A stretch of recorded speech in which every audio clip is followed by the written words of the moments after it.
नमस्कार dear students, मेरा नाम है राहुल हंस चौधरी और मैं आप सभी का स्वागत करता हूं पीटी एजुकेशन के यूट्यूब चैनल पे।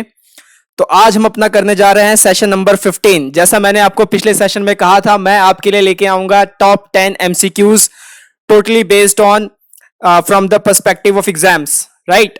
जो लोग नई तैयारी कर रहे हैं उनको भी समझ में आएगा कि किस तरीके के क्वेश्चन पूछे जाते हैं, और जो तैयारी कर चुके हैं और अपने पेपर देने के कगार पे हैं, पेपर क्रैक करने के कगार पे हैं, तो उनके लिए एक तरीके का प्रैक्टिस सेशन है, राइट।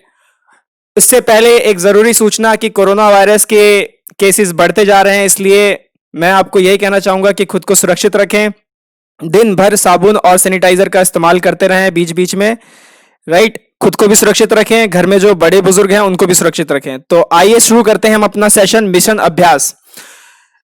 दोस्तों, आपको एक जरूरी बात बता दूं कि ये सारा कंटेंट तैयार करने में मेहनत बहुत जाती है, इसलिए मैं आपसे बस यही अनुरोध करना चाहता हूं कि आप हमारी इस मेहनत को लाइक करें, शेयर करें, सब्सक्राइब करें।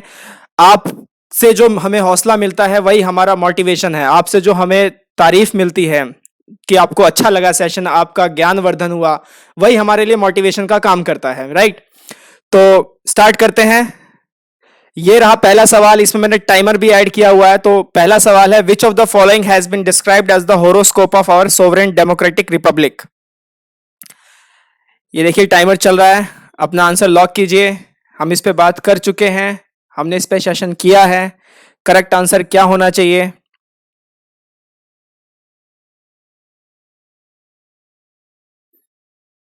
And the correct answer is preamble. तो प्रियम्बल को ही हम लोग horoscope of our sovereign democratic republic कहते हैं, क्योंकि प्रियम्बल में ही ये वर्ड्स हैं। मैंने आपको SSSDR के बारे में बताया था, sovereign socialist secular democratic Republic. तो ये वर्ड्स प्रियम्बल में ही आए हैं, तो प्रियम्बल को ही हम कहते हैं। याद रखिएगा, ध्यान रखिएगा। Next question, question number 2। Consider the statements regarding NRI and OCI. इस पे भी हमने बात की थी कि एनआरआई क्या है, ओसीआई क्या है। हमने इस पे चार्ट देखा था, और आपका समय शुरू होता है अब।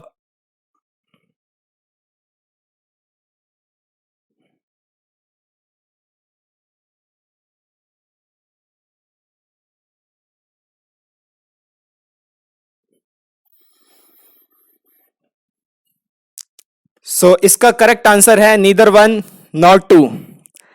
Both require entry visa for visiting India. नहीं, गलत है ये, राइट। क्योंकि एनआरआई और ओसीआई को वीजा नहीं चाहिए होता, उनको पासपोर्ट चाहिए होते हैं। बोथ कैन एक्वायर एग्रीकल्चर और plantation properties. Answer is no. मैंने आपको एक चार्ट बना के दिखाया था हमारे सिटीजनशिप वाले लेक्चर में, वो लेक्चर आप दोबारा जाके देखिए, उस चार्ट को याद कीजिए, उसी पे बेस्ड ये क्वेश्चन है। तो नीदर वन नॉर टू। आगे चलते हैं क्वेश्चन नंबर 3 पे। ये भी सिटीजनशिप के ऊपर ही है, और आपका समय शुरू होता है अब।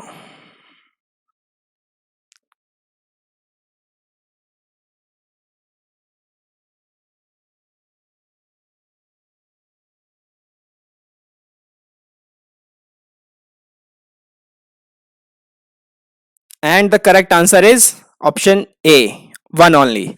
जो फॉरेन डिप्लोमेट्स है, सपोज कीजिए कि कोई फ्रांस से बंदा है जो इंडिया में पोस्टेड है और उनके यहाँ एक बेबी होता है, तो क्या वो बाय बर्थ इंडियन सिटीजनशिप ले सकते हैं? Answer is no. ठीक है, तो ये बिल्कुल सही है। वो हमारे यहाँ बाय बर्थ के कैटेगरी से वो लोग सिटीजनशिप नहीं ले सकते। An alien having Indian citizenship by naturalization continues to hold citizenship of his or her parent country. ये तो बिल्कुल ही गलत है। क्यों गलत है? क्योंकि हम लोग सिंगल सिटीजनशिप फॉलो करते हैं, ठीक है। We follow single citizenship. तो ये तो बिल्कुल ही गलत है कि कोई हमारे यहाँ सिटीजनशिप ले ले और दूसरे यहाँ उसकी चलती रहे पेरेंट कंपनी में, तो ये बिल्कुल गलत है। तो इसका आंसर होगा option A, that is one only, right. I hope बहुतों का आपका सही गया होगा। आगे चलते हैं, question number 4 basic structure doctrine के ऊपर है, और आपका समय शुरू होता है अब।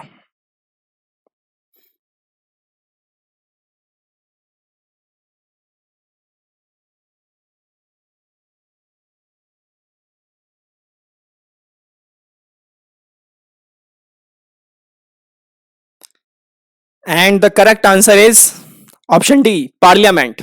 बेसिक स्ट्रक्चर डॉक्ट्रिन हमने इस पे बात की थी केशवानंद भारती केस 1973, वहां पे इस कॉन्सेप्ट को पहली बार लाया गया। तो बेसिक स्ट्रक्चर डॉक्ट्रिन जो होता है वो पार्लियामेंट की पावर को लिमिट करता है। पार्लियामेंट कुछ भी चाहे कुछ भी लॉज नहीं बना सकती, कुछ उस पे रूल्स रिस्ट्रिक्शंस हैं जो जुडिशरी देखती है, राइट। तो basic structure doctrine limits the power of parliament. अगला next question number 5, right to freedom हमने पढ़ लिया है, अंडर आर्टिकल 19 टू 22 के बीच होता है, उसके ऊपर ये 3 स्टेटमेंट्स हैं और आपका समय शुरू होता है अब।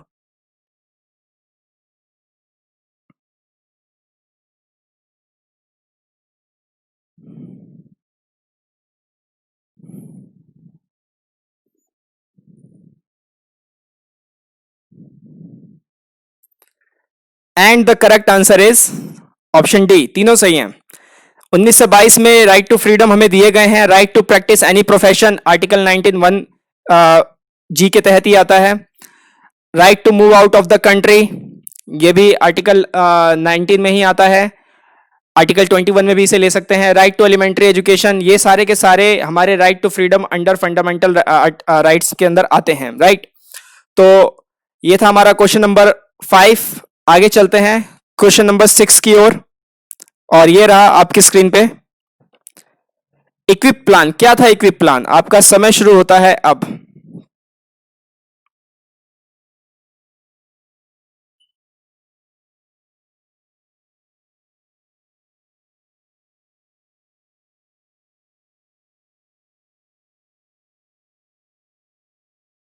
And the correct answer is option A, higher education. Basically EQUIP plan क्या था? एमएचआरडी लेके आई थी इक्विप प्लान को, और इक्विप प्लान में ये जो इसकी फुल फॉर्म थी ये थी education quality, E for education quality upgradation and inclusion programme. Education quality upgradation and inclusion programme, MHRD ने इसको लॉन्च किया था, चर्चा में रहा था, ये हायर एजुकेशन से रिलेटेड है। तो याद रखिएगा, एजुकेशन पे हमने काफी सारी वीडियोस की हैं, एनईपी के ऊपर की है, डिजिटल इंडिया एजुकेशन रिपोर्ट 2020 के ऊपर मैंने वीडियो आपको दी है, ठीक है। तो इसका आप ध्यान रखिए। मैं अभी सिर्फ वही क्वेश्चन पूछा हूं जिससे हमने लेक्चर्स किए हैं, राइट। अगला सवाल question number 7, contempt of court. अभी बहुत चर्चा में है contempt of court, Prashant Bhushan ji को लेकर तो काफी चर्चा में है, तो मैंने सोचा इस पे भी एक सवाल बनाया ही जाए। तो कंटेम्प्ट ऑफ कोर्ट पे ये रहा, और आपका समय शुरू होता है अब।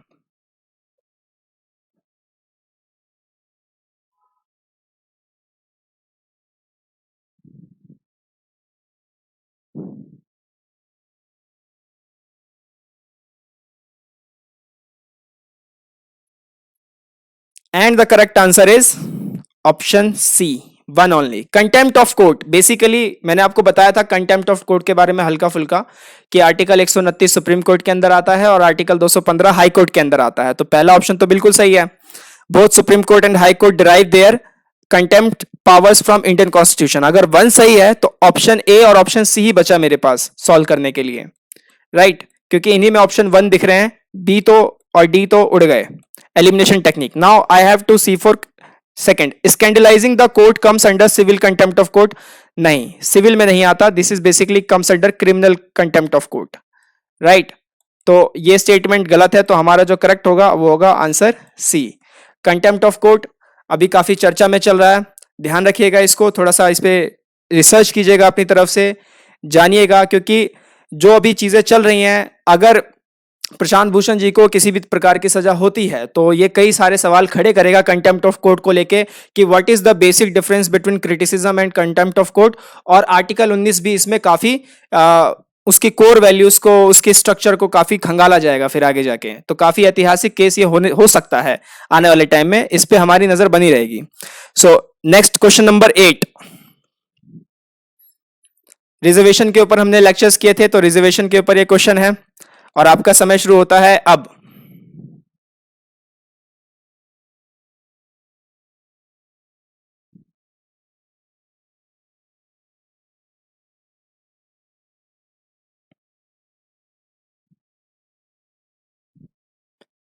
And the correct answer is option D, article 15, article 16 और आर्टिकल 335 तीनों ही रिजर्वेशन से रिलेटेड हैं। राइट, इसको आप ध्यान रखिएगा। आर्टिकल 15 का हमने क्लॉज 4 देखा था, आर्टिकल 16 का भी हमने क्लॉज 4 देखा था, आर्टिकल 335 को भी हमने थोड़ा बहुत जाना था, हल्का फुल्का टच किया था हमने इसको। तो ये रिजर्वेशंस के कुछ लॉज हैं, आर्टिकल्स हैं जो हमारे कॉन्स्टिट्यूशन में हमें दिए गए हैं। राइट, चलते हैं क्वेश्चन नंबर 9 की ओर। And the next question is preamble पे फिर से सवाल आपके लिए, और आपका समय शुरू होता है अब।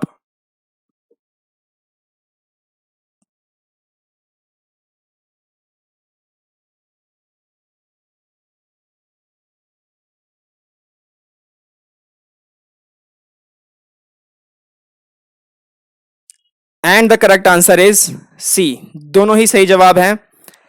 देखिए, जब संविधान बना था तो संविधान पहले बन के पूरा तैयार हो चुका था, प्रस्तावना बाद में उसमें जोड़ी गई थी। तो adopted by constitute assembly after the drafting of constitution.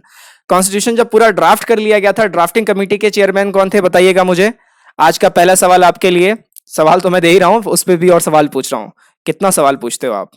ठीक है, तो आज का पहला सवाल कि ड्राफ्टिंग कमेटी का चेयरमैन कौन था बताइएगा। तो जब ड्राफ्टिंग कमेटी ने जब कॉन्स्टिट्यूशन बना ली थी, तो उसके बाद प्रस्तावना को उसमें अडॉप्ट किया गया था, बेसिकली ऑब्जेक्टिव रेजोल्यूशन के थ्रू अडॉप्ट किया गया था। तो आज का दूसरा सवाल आपके लिए कि ऑब्जेक्टिव रेजोल्यूशन को किसने पास किया था, who had prepared the objective resolution. Right, pass नहीं, प्रिपेयर, किसने प्रिपेयर किया था ऑब्जेक्टिव रेजोल्यूशन को, किसकी चेयरमैनशिप के अंदर में वो बना था। Right, second is it was voted upon the constituent assembly, बिल्कुल इसके लिए वोट हुआ था कॉन्स्टिट्यूएंट असेंबली में। तो ये आप ध्यान रखिएगा, option C is the correct option. Now the last question, question number 10। और एक और खास बात, इस क्वेश्चन के बाद आप कमेंट थ्रेड में जरूर लिखिएगा कि आपके कितने सही थे कितने गलत थे। इसमें नेगेटिव मार्किंग नहीं है दोस्तों। सपोज आपके 10 में से 4 सही हैं और 6 गलत हैं, तो आपका स्कोर है 4। तो मैं जानना चाहूंगा कि आपका स्कोर कितना आया। नेगेटिव मार्किंग नहीं है, 10 में से कितना सही था ये सिर्फ आप मुझे बताइएगा। So the next question on your screen right now, right to equality under article 14, अनुच्छेद 14 के तहत समानता का अधिकार, इसके ऊपर यह सवाल पूछा गया है। And your time starts now.